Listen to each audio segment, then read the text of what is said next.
আজকের ভিডিওতে আমরা vector differentiation and integration start করছি।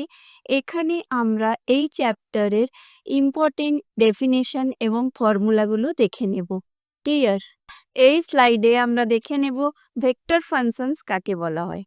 দেখো, যদি ভেক্টর আর কে আমরা ডিফাইন করি X into I plus Y into J plus J into K, that means হচ্ছে আর হচ্ছে একটা ভেক্টর, আই জে কে হচ্ছে unit vectors along X axis Y axis and Z axis respectively. আর এক্স ওয়াই জেড কি হচ্ছে, এগুলো হচ্ছে components along X axis Y axis and Z axis. তো ভেক্টর ফাংশন ডেফিনেশন কি হবে? ভেক্টর ফাংশন হচ্ছে এরকম একটা ফাংশন যেখানে ভেক্টরটা অ্যাসোসিয়েটেড রয়েছে with each value of a scalar variable টি।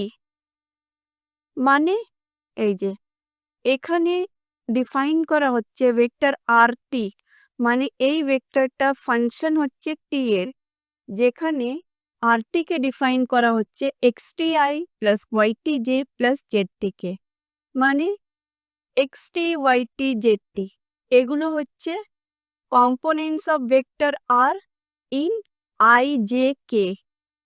এই তিনটে ডিরেকশনের কম্পোনেন্টস হচ্ছে, রাইট? সো এখানে আরটিকে বলা হচ্ছে vector function as a function of t, আর এই আরটিটা রিপ্রেজেন্ট করছে a path or curve in a space, যেহেতু আই জে কে তিনটে ডাইমেনশনে ভেক্টরটা ডিফাইন রয়েছে। ক্লিয়ার? এগুলো আগেই বলে দিয়েছি, x t y t z t হচ্ছে স্কেলার ফাংশন অফ টি, আর আই জে কে হচ্ছে unit vector in x Y z ডিরেকশনস। ক্লিয়ারলি? রাইট। এবার চলে আসছি নেক্সট স্লাইডে। এখানে আমরা ভেক্টর ফাংশনের ম্যাগনিটিউড কি করে বের করা হয় সেটা দেখে নেব। দেখো, ভেক্টর আরটিকে আমরা ডিফাইন করেছিলাম x t i, vector r t define ছিল আমাদের x t i plus y j plus z k, যেখানে এক্স ছিল ফাংশন অফ টি, ওয়াইও ছিল ফাংশন অফ টি, এন্ড জেডও ছিল function of t, right? So mod of r t হচ্ছে root over of x t square plus y t square plus z t square. Examples, linear motion along a line. Linear motion মানে দুটো direction হবে, X axis and Y axis. I J হচ্ছে দুটো direction, আর টিকে define করা হলো 3টি I plus 5টি জে দিয়ে। It represents motion in a plane. Circular motion যদি হয় তাহলে সার্কেলের মধ্যে এক্স অ্যাক্সিস আর ওয়াই অ্যাক্সিস যে আমাদের লাইনটা হবে সেটা কি হবে? এ হচ্ছে radius, so a cos t আর এ সাইন টি হবে। তো it represents a circular motion in xy plane. The tip of the vector traces a circle of radius a. Motion in 3 dimension কি হবে? a cos ti plus a sin t j plus bt কে, যেখানে a cos t, a sin t R bt এগুলো হচ্ছে components of rt in x Y z ডিরেকশনে। Clear? এবার আমরা চলে আসছি নেক্সট স্লাইডে। এখানে আমরা অপারেশনস উইথ ভেক্টর ফাংশনস দেখে নেব।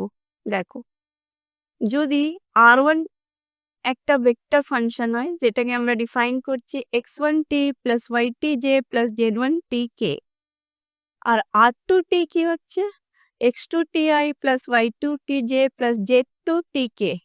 তো এগুলো হচ্ছে দুটো ভেক্টর ফাংশন। তো অ্যাডিশন এন্ড সাবট্রাকশন করব।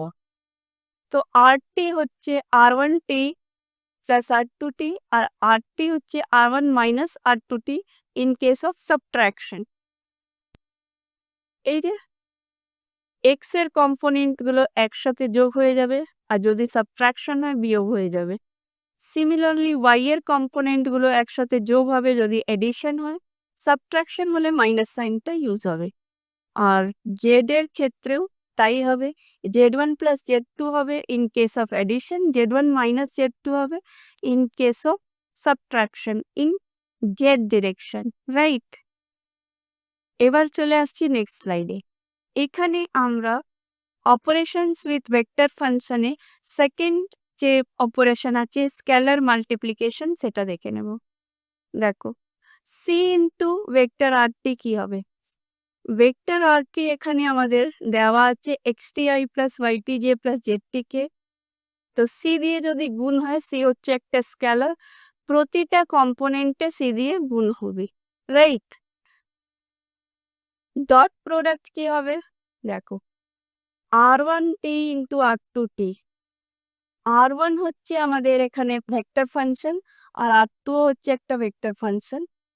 তো ডট প্রোডাক্টে আমাদের কি হয়, আই কম্পোনেন্ট থেকে আই কম্পোনেন্টের গুণ হয়, that is x1 x2 y1 y2 plus z1 z2, যেখানে r1t হচ্ছে x1t y1t z1t আর r2t হচ্ছে x2t y2t z2t, right? Cross product কি হবে?